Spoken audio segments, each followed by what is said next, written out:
Team Canada member Eric Banks was born and raised in Truro, Nova Scotia.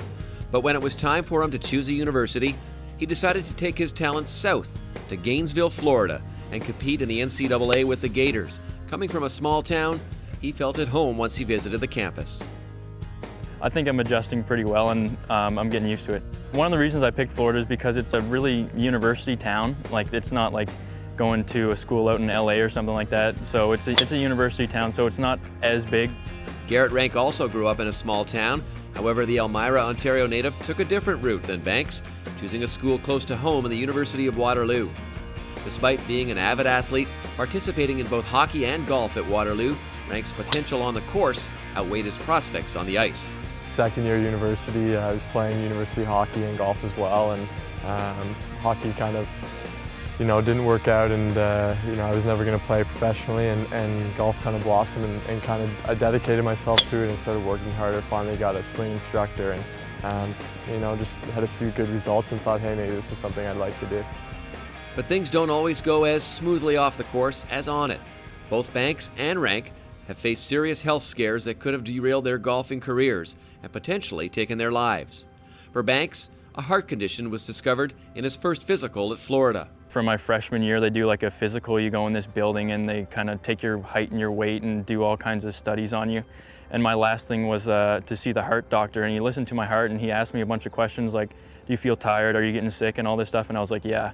And he goes, okay, I hear something weird, so we're gonna forward you to a specialist. And they found that there was a hole in between the two sides of my heart.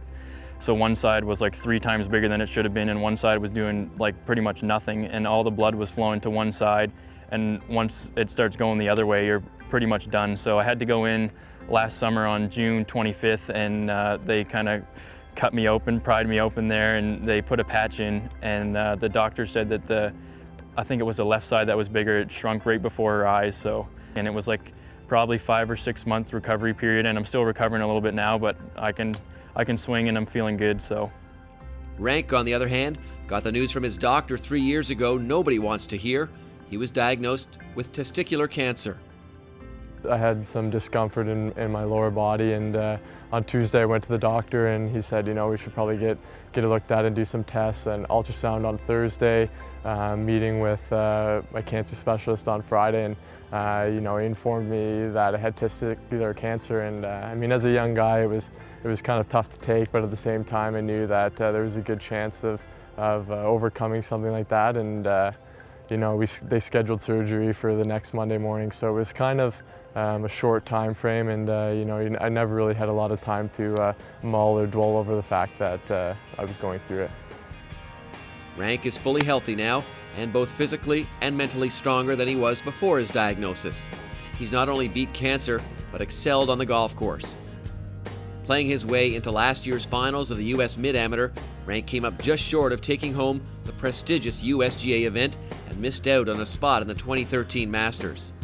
Really close final match with Nathan, and obviously he would have liked to come out on the other end and gain that Masters invitation, but it was a great experience and I learned a lot from it. It just makes you work a little bit harder to take the next step next year. So. After his heart problem was discovered, Banks was not sure if he could ever play golf again. Yet in spite of lingering issues from his surgery, Banks returned to the course and to his Florida Gators squad. I still have wires in my chest because they had to wire it shut and they never come out. So I was really scared when I first started hitting shots again, if they would catch or if I would feel them in there, but I don't. And when I came back from my heart surgery, I came 10th in that tournament, and even though it's not my best finish, it was a really good feeling. Both Banks and Rank are young athletes with plenty of perseverance. They're talented and strong-minded individuals, and most importantly of all, they're healthy again and playing the game they love.